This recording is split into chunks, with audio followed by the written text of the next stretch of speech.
Hello and welcome to the PM podcast. I am Marco, joined by Parsa and Tristan. Word. Today we're going to be discussing what we consider the most impactful technological revolutions spread across three different eras. So Parsa is going to talk about the ancient world. I will be discussing the medieval era and the early modern era around the Renaissance. And then Tristan's going to take it away with the modern world. But before we go into all that, what do we mean exactly by impactful? So, my personal view is that a technology's impact can be measured by how much did it change people's lives and way of being. Because some technologies were very important at a high level that only a few people are aware of. Let's say certain developments in warfare, like if we invent a new stealth bomber, maybe that could be impactful for like military people, but that doesn't change how I live my life. While something like the internet, I don't think anyone can argue that the development of the internet doesn't change the way that we live our lives. So my definition of impactful is how much did it impact people's daily lives, as well as how much did it change the course of history. Can you look at history as like there's a time before and a time after this invention? So that's my view of it. I don't know if you guys have differing opinions on what you think is an impactful technology. I guess for me, it would be more so how widespread the impact is. So how many aspects of our life does it actually affect, and to what degree? And then something that's impactful, in my opinion, that we've seen, I don't know, with like the internet, now with AI, is just the change of infrastructure or lifestyle of people. Like now, every policy, everything economically has shifted towards AI, and I think a lot of other revolutions or technological advancements we've seen have completely changed how societies function and how they grow. Yeah, Okay. I think that's a pretty well encompassing definition. I feel like you guys kind of covered the points that I would have brought up anyway. I think, anyways, like my part, I wanted to focus on specifically like energy focused impacts. So like the technologies I chose to cover were going to be ones that are a little more geared towards like the early modern era, so like more 1800s, like 19th century, 20th century, because I feel like we're hearing a lot about like AI developments, new technologies with like computers and quantum computers, like things like that. I feel like are already like pretty broadly spoken about. Right. But I think people forget to kind of look back at like where these really big kind of neo technologies stem from, and a lot of the infrastructure that was built prior to these technologies becoming that exist now. There's a lot of like, really interesting like physics and kind of, I guess, like historical facts that are important to bring up again. Yeah. Yeah. Yeah. I think that's a very valid way of approaching it. So, Parsa, if you'd like to get us started with the ancient world. Yeah. So the ancient world that we're going to talk about spans, I think, the largest time frame being from 10,000 BC to 476 AD. And we can see it start with the Neolithic Revolution, which is the shift of moving to find food to staying in one place and farming, going the Stardew Valley route a little bit, starting a Mhm. family in one place. We're going more sedentary.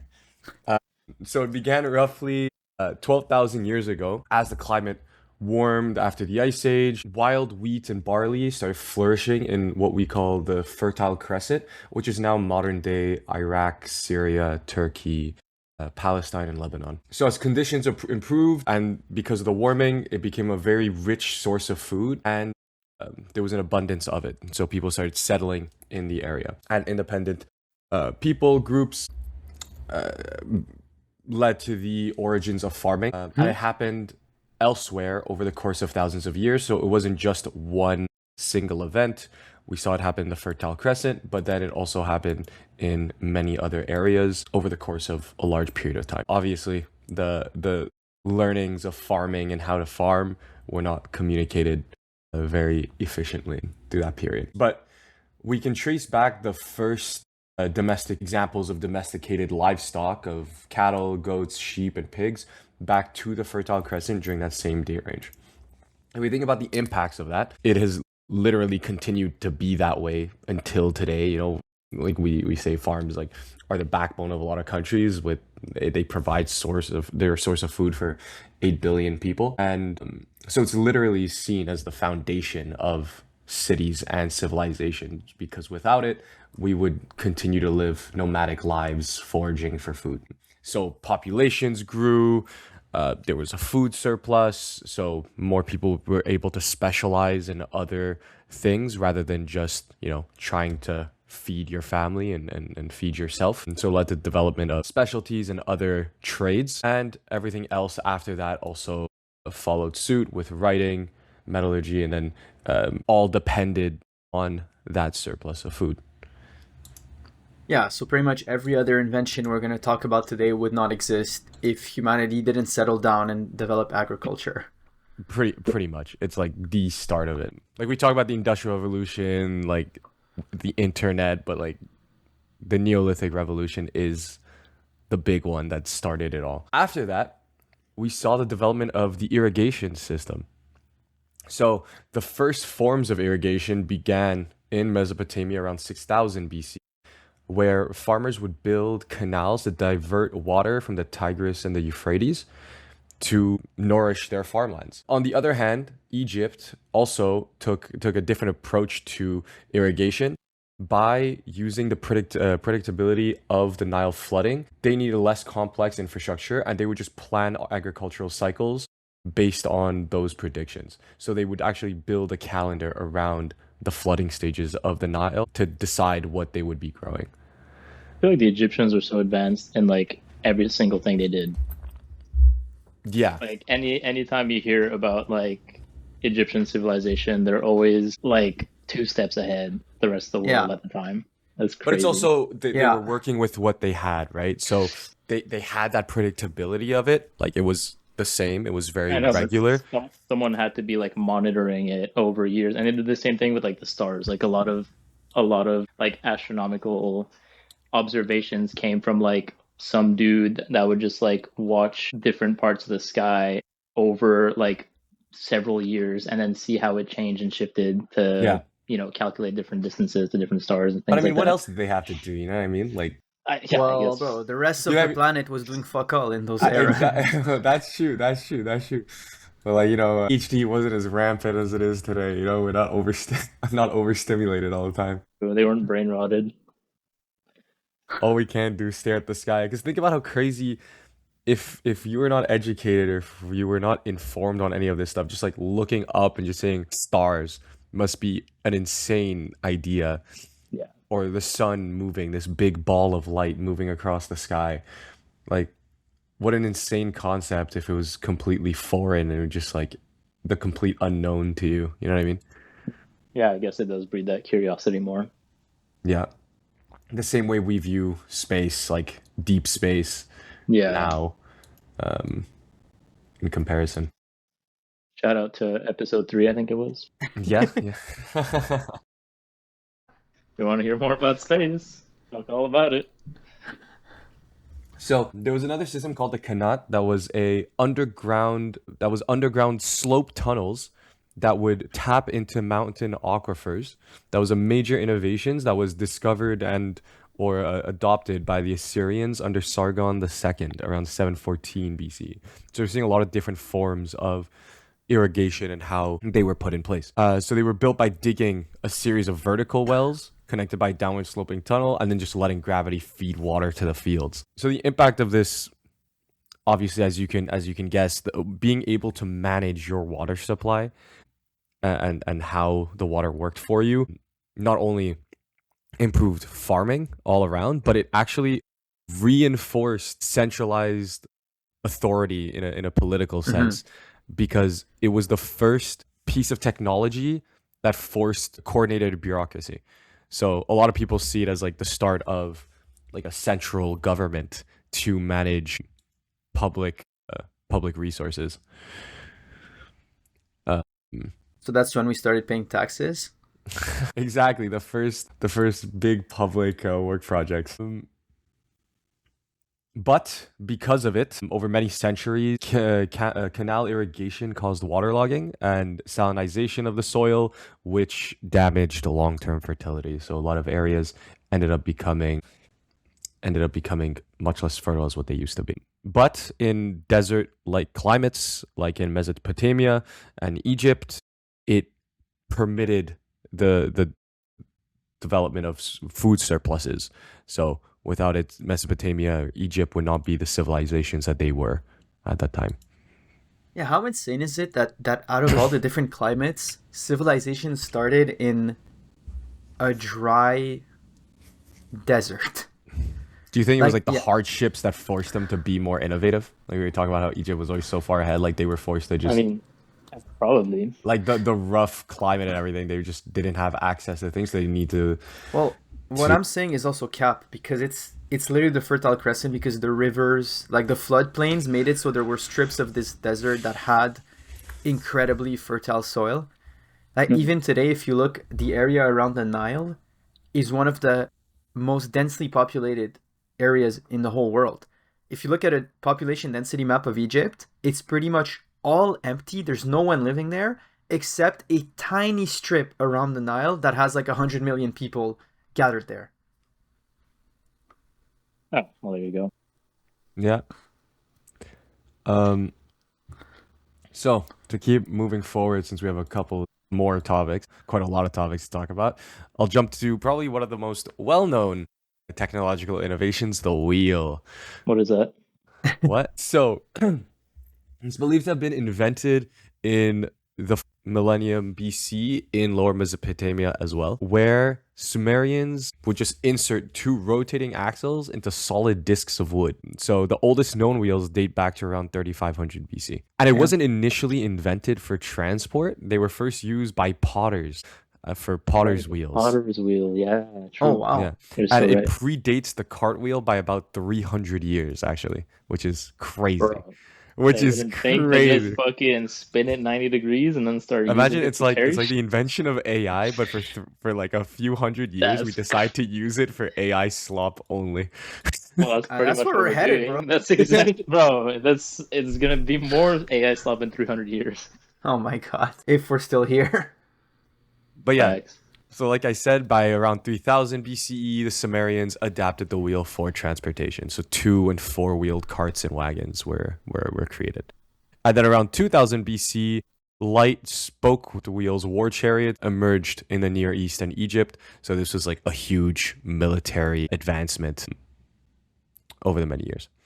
Okay, damn. So technology, because I feel like a lot of like modern technologies, especially, were first used for military purposes and then And then were made repurposed Repurposed, and yeah. civilian, made yeah. like commercial. But it's kind of cool that it was the opposite for the wheel at least. Yeah, yeah. Fucking artists got it first. Like that's crazy.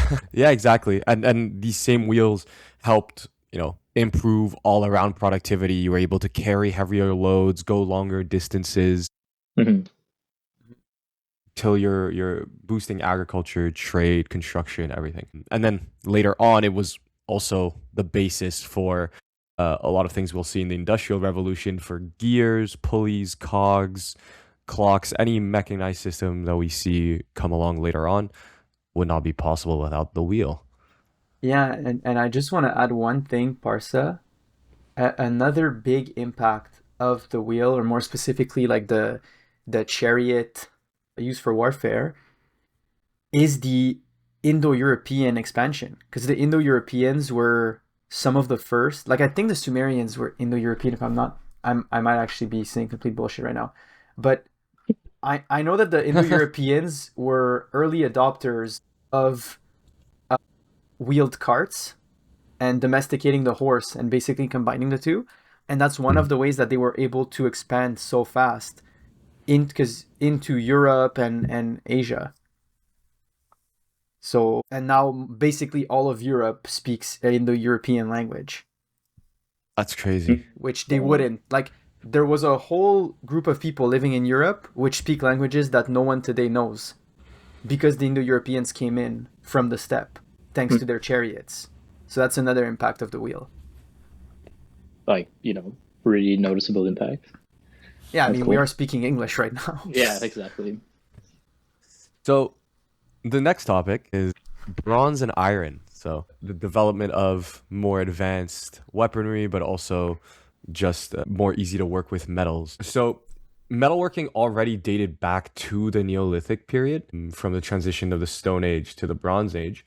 But ironworking appeared much later, around 1200 BC, and bronze required tin and copper, which was much harder to get, but iron ore was far more common but harder to smelt. So, since technology advanced and systems that were able to smelt iron came along, it became much more widely spread. But it was slow even then, up until the 7th century BC, where iron and bronze started coexisting together.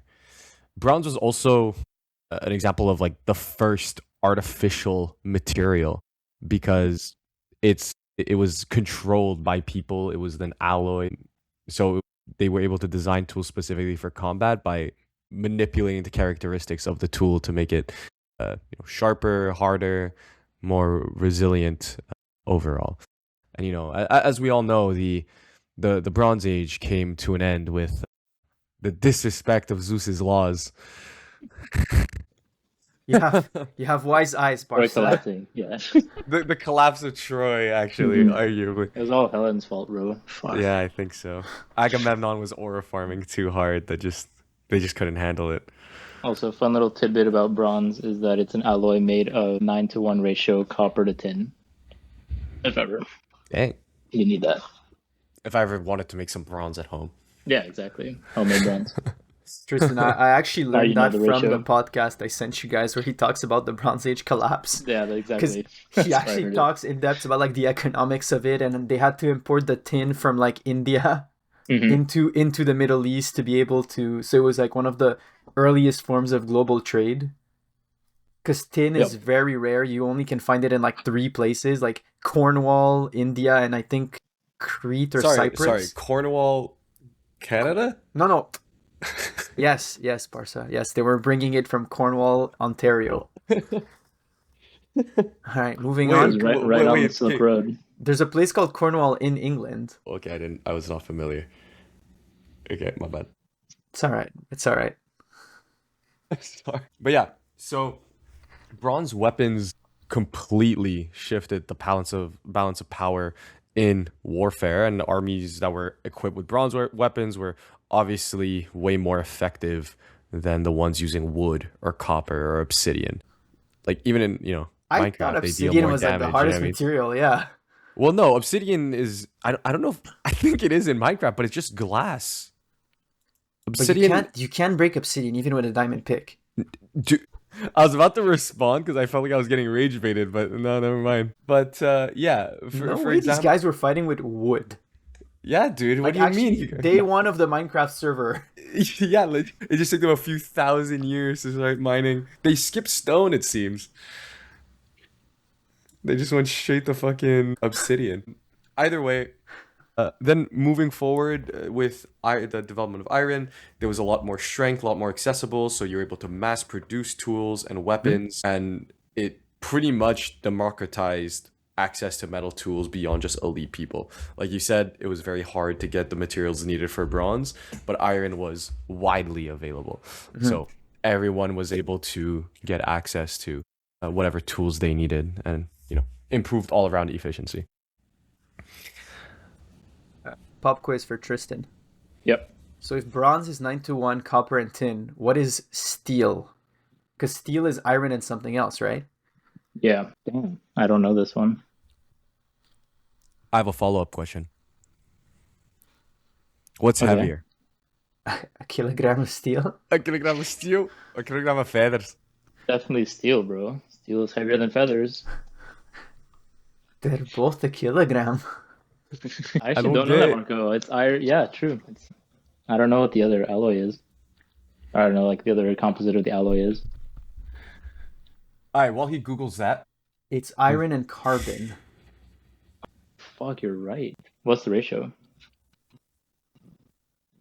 If there, I guess you can probably have like Bro, different carbon qualities of is steel. just 2%. Okay, yeah. It's basically just Interesting. iron. But then it changes like the structure. Yeah, but like that 2% enough. carbon makes it like way more resistant than Yeah, makes sense. Oh.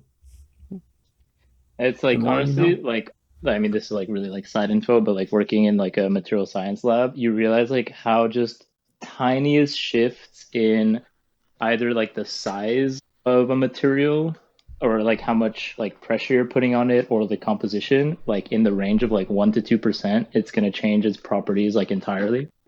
That's pretty insane. So yeah, I believe that like the 2% carbon has that much of an Mhm. effect. Save me now. All right, Parsa, back to you. Sorry for the stun lock. All good. So, moving on. Writing is the next Damn, dude, I never developed technological. that technology. No? You didn't learn or Like, anything? no, I think it's too Damn. archaic for me, bro. So, all this stuff is just coming straight from the dome? Yep, yep. Nice. Just memorize everything. Oral tradition, But you can read? how it's supposed to be. You can read, but you can't write? Yeah, It just, I can see things. it just shapes. Yeah, just understand the shapes. Pattern recognition skills aren't very strong. You know, like that's actually like I saw this study done. So, just quick side note of like most like American adults read through pattern recognition than actually reading. Like they'll just Like you recognize. can have, yeah, you can have like the middle of a word as long as the beginning and the end of a word is like the right letters, then you'll be able to read a Yeah, text properly. it's Yeah, a thing of like they'll be shown new but is that specifically words. American or isn't that just like It's large majority. I think it was from I the think it was Department of just general. Education that it's something like 52% of the American population. I don't know about Canada, but 52% of the American population has a like a reading ability at or below the fifth grade level, and it's something like 30% or 24% can be considered completely illiterate. That's like way too large of a number. Right, It's pretty sad. because literacy isn't just 23% is literacy isn't illiterate. just being able to like like recognize the same words, but actually read words that you don't typically use or recognize, sounding it out. Like they know what the letters mean, but if you gave them a page of like Crime and Punishment, they wouldn't be able to read it. No, no. Well, That's just. Anyways, But that's like yeah, I can actually understand what it's like because that's me with Cyrillic, like the Russian alphabet. I mean, okay, yeah, but but that's you a don't, completely you completely don't, what it is. different you're, like, language. you don't What do you speak mean? Russian. No, You I don't know, I know, speak but not even. Russian. No, but what I mean is like I know if I look at each letter one by one, I know what sound it is. But if you ask me to read a phrase, it'll take me like 5 minutes because I have to Yeah, but translate it's 'cause each you letter in don't my They head. know speak one Russian. language. I They know, literally but know I'm just one saying language. that for the people you're describing, Parsa, that's how they look at a page. Like they know what each letter, the sound it makes, but they can't fluidly read the sentence. Yes, but that's even despite speaking the language. That's the thing. That's the difference between the example you're giving and the example of Look, I'm like just saying I can this one. empathize. Damn, you can empathize? Damn. All right. I I'm sure learned Tristan like a can year too, ago. based on his reading capabilities. So, okay, writing was developed by the Sumerians around 3100 BC, and it mostly involved pictographs and wedge-shaped script that gives cuneiform its name. So, Latin cuneus, which meant wedge. And then it was mainly driven by necessity, right? Because the Sumerians first invented writing as a means of long distance communication that they required to conduct trade over long. So later it was adopted by the Akkadians, Babylonians, Assyrians, and Persians. And how did you know? So it was written with a sharpened reed stylus that was pressed into soft clay tablets, which were then baked or sun dried. It's pretty interesting. cool. I always just Yeah, thought it that's was like pretty cool. I always thought it was like a chisel. I'm gonna be honest with you. It's Yeah, like no, that explanation into like a makes way stone more tablet. sense. This makes way more Yeah, sense. without cracking it. This makes way more sense. Flintstones lied to me, dude. When he was writing his exam, just cooking, bro. So funny enough, it started purely as an accounting, Let's go. tracking grain trade for taxes. Let's and only go, later expanded into law, literature, and religion. bro. Shouts out. Basis of civilization, accounting. Accounting. Who would have yeah. thought? It's the backbone. Forget the farmers, dude. It's the accountants holding up our economy. Hell yeah. The Medici family. So obviously, writing served as a tool to, follow history, immortalize stories, communicate information across long distances, religious texts, just overall shaping modern day cultural understanding, of history. And it enabled things like the writing of the Code of Hammurabi, and by having it written, it becomes consistent rather than being word of mouth, the word of a king just being spread throughout a land. While it's written down, it's much easier to enforce over a large, very large territory. So it just, literally holds up society. Without it, where would we be today? I don't know. Yeah, it wouldn't be a pretty good place. The next, well, we could ask Tristan actually. How does it feel? Not being able to write. Right? I don't know. I just get Claude to do it for me. But how do you know what he's telling you? I can You read. use the text to read. speech? He can read. He can read, dude. Yeah, exactly. Come on. Yeah, don't worry about it, bro. You gotta keep up. Come on. Sorry. Sorry. You're good. So then the next technology during this period is the development of ships, boats, which I still don't understand how boats ship today. Because what do you mean they could be that fucking massive and just sit there, and then I get in the water and I sink instantly? They're made up of anti-gravity material. Oh. Just letting you know. Yeah. Damn. Yeah. Okay, I see. Why doesn't it just float away then?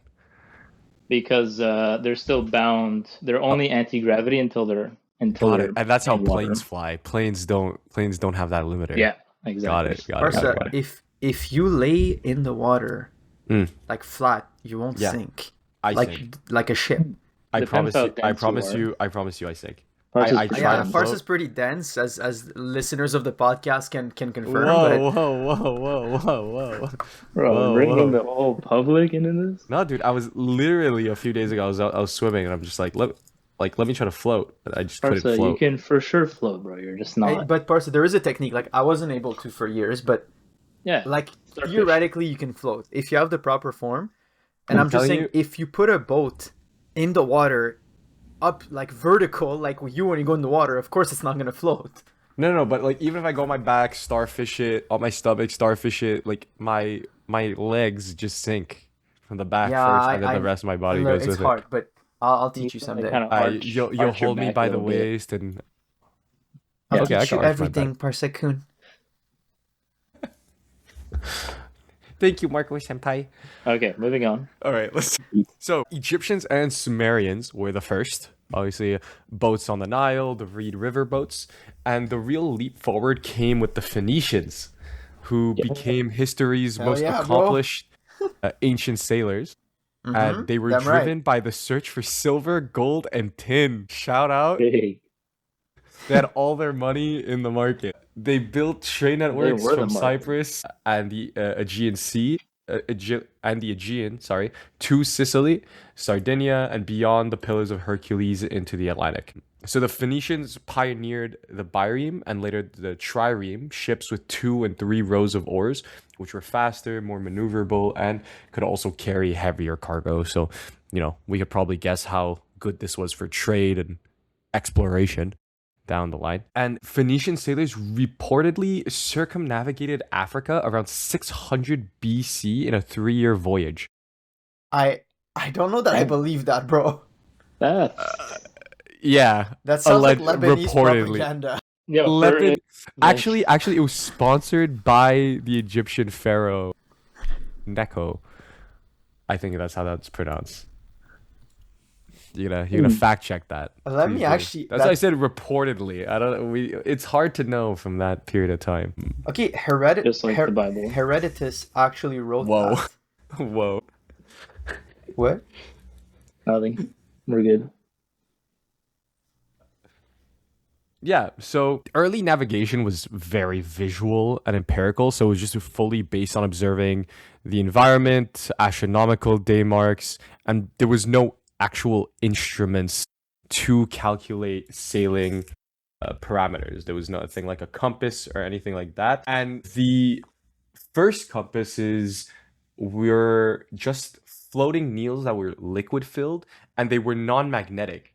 So as so they were What are they extremely pointing towards? exactly I'm exactly exactly. gonna assume north is this way. I'm gonna just fill up the needle to here. Like what?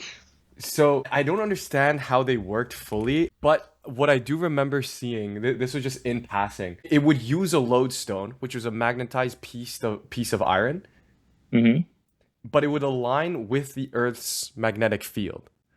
However, Okay. it did not take into account that the magnetic field would shift Mm-hmm. over the course of the year. So it would be always be inaccurate, or like twice a year it would be accurate. I mean, that's the same for compasses today, by the way. Are they still like that? No, but now they Yeah. get there's adjustments in them, are there not? I feel like up until at least like the 1900s, I don't like probably like super modern ones, yeah. But up until like 1900s, compasses were still like pointing towards the electrical, the The magnetic magnetic north. north, Yeah, Yeah, yeah. it's one of my inventions or actually. Oh yeah, the okay, okay, magnetic okay. south Then we'll to we'll point we'll get north. we'll get to that later. Then we'll get to the compass later in that case. Yeah. And But it yeah, fluctuates. It fluctuates enough. Sorry, but like really go ahead. quick, it fluctuates enough in a year to go like the magnetic south, which points north for us, goes all the way down into like Upper Canada. Like Uh, pretty big fluctuation. I guess.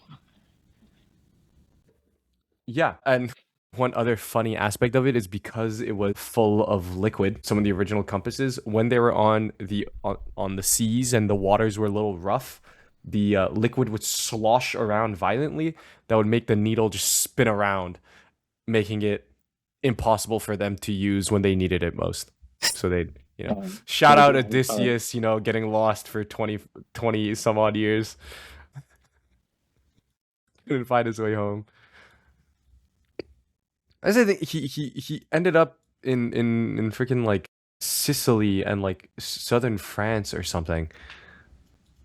Like, how does that make sense? Anyway, so yeah, obviously the invention of ships created unprecedented trade networks from the Mediterranean beyond that, and moving large amounts of product across many continents, from wood to glass to textiles, wine, metals, and dyes. Then the last, the second to last invention of this era that I like to talk about is concrete. Specifically starting with Roman concrete, or opus caementicium, which was a hydraulic setting cement that combined with aggregate. So they built a lot of structures with it, from bridges to reservoirs to aqueducts, and they're all still standing to this day. Not all, obviously, but there are still many standing to this day in very good condition compared to a lot of other ancient structures. So they would mix volcanic pozzolana from the Bay of Naples with quicklime and rock fragment in order to create it. And I saw like they discovered that self-healing properties came from the limestone that was in the cement, because as cracks would form and water would seep in, it would cause the limestone to expand and close those cracks. Like that, a very simple way of explaining it that I remember, which is interesting. So it enabled construction techniques that were not possible by just cutting stone previously. They were able to create wooden forms and pour the concrete directly into it to take more curved shapes that would distribute loads much more efficiently. Like arches, vaults, domes that we see a lot in Roman architecture. And solid stone would not have been able to, well, not, it would have been extremely difficult to create an arch out of solid stone. So enabled the construction of massive structures like the Colosseum and the Pantheon. And by distributing the weight effectively across the whole structure, you're able to see those massive domes that are almost spherical, perfectly spherical, and they're still holding on to this day. And like, for example, the Pantheon's concrete dome was unreinforced. just straight up concrete, and it was built around 126 AD. And it's still the largest unreinforced concrete dome in the world today. I saw it, bro. It's sick. Yeah, me too, dude. It's crazy. All of that, like anything you see built in Rome, that you like, how did they manage this? Like even like, listen, if we try to do this today, it probably could. Like, oh yeah, it's gonna be a $8 billion project over 12 years, is what they would try to tell us. Nowadays, we can't even build a fucking road. Now we can't even build a roof to a stadium.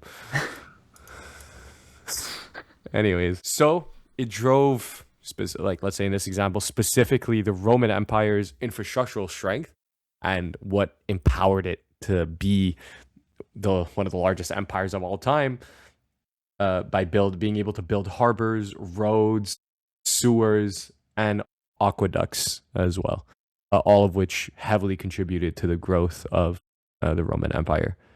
And speaking of aqueducts, that is the final piece of technology I want to discuss that was invented by the Romans once again.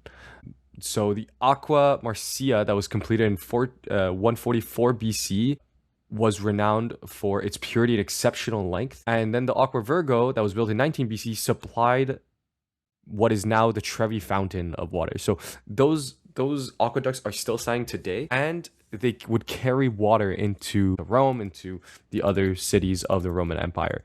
And this is what we could say is probably one of the reasons that Rome became one of the first cities with over 1 million people in it, just through the capability of having clean water come into the city.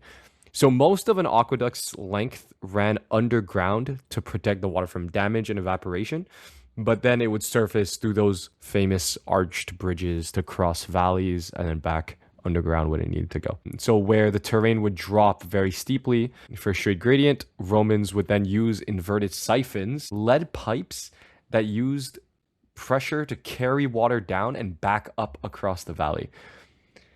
How crazy is that? That's insane. How crazy is that? Inverted siphons, like from what? Anyways, to cross valleys, whole valleys. I mean, even the way P-traps work under your sink, I find crazy. Yeah. We should apply that same thing to oil pipelines now. More. I already do. So there were at one point 11 aqueducts supplying Rome, and they delivered over 1 million cubic meters of water daily by the 3rd century AD. 1 million cubic meters a I like, honestly, with these kind of like numbers, I don't even know how to picture that. Yeah. Like what does that even represent? Yeah, it's insane. Sounds impressive. Yeah, find us a comparison. I mean, like what is quickly clock away. Look, the more like concrete impact of it that I can see, because I don't know what the hell 1 million cubic meter represents, but this aqueduct and Rome's like public infrastructure in general, the city of Rome at the time of Augustus, so like 0 AD, let's say, it's estimated that 1 million people lived in the city of Rome. So having the infrastructure to have 1 million people living in one city in 0 AD is insane. So yeah, that's to give a very easy and typical comparison, it's the equivalent of 400 Olympic-sized swimming pools per day. That's a lot of water. It's a cube. Crazy. Yeah, it's a cube. It would be the size of a cube, 100 meters long, 100 meters wide, 100 meters tall. Yeah. Think 100 meters. I know what 100 cubic meters is. Yeah, no, but like okay, all right. You could do a 100-meter sprint. Think about how freaking far you're running, and then put that shit into a cube. All right. Fuck, it's a bad example. A guy it's a like bad me, example. I can do that in 10 seconds. I'm losing you. That was a bad one. Yeah, stop all your head, Parsa. The Olympic pools was enough. The Olympic pools was enough. I didn't need to add another. It sounded good in my head. Okay. Anyway, so this enabled Rome to have the public baths, fountains, private household plumbing that no other city was able to match. And it's also arguably the first public utility infrastructure in history. Yeah. Do you have a favorite technology that you learned about? Oh man, that I Like learned what about. was the one that yeah, what was the one that was like the most like I don't know, maybe like change your mind or most impressive? I don't think any of them really changed my mind. These make sense, but I guess one of the ones I never really looked into all that much was irrigation systems. Because Hmm. yes, the Neolithic revolution, the shift is like very well known, but you don't think of irrigation as being one of the most impactful aspects of Yeah, that's fair. of the ancient world. But without it, the volume of production would not be possible. And I guess for another one I enjoyed learning about was writing. You know, Mhm. shouts out shouts out accountants and Whoop, tax. whoop. But it's crazy because when things are invented out of more so necessity rather than just for fun, you'll see much bigger advancements, and it makes Oh you yeah. think of like AI. Was that a necessity to us, or is that more of like just an idea that we had that we wanted to pursue? Don't worry, Daddy Musk says that all of our needs are going to be met in 10 years and that nobody's ever going to have to work or need money. So I think it's pretty necessary, bro. Love them so much. Yeah. All right. Modern day Messiah. Yeah. So I think I'll pass it on That's to the the next torch. era, to Marco. What's Talk to up? us about okay. Why please don't All do right. that, dude. You're gonna do that So outro again today. yes, I will. So Fuck.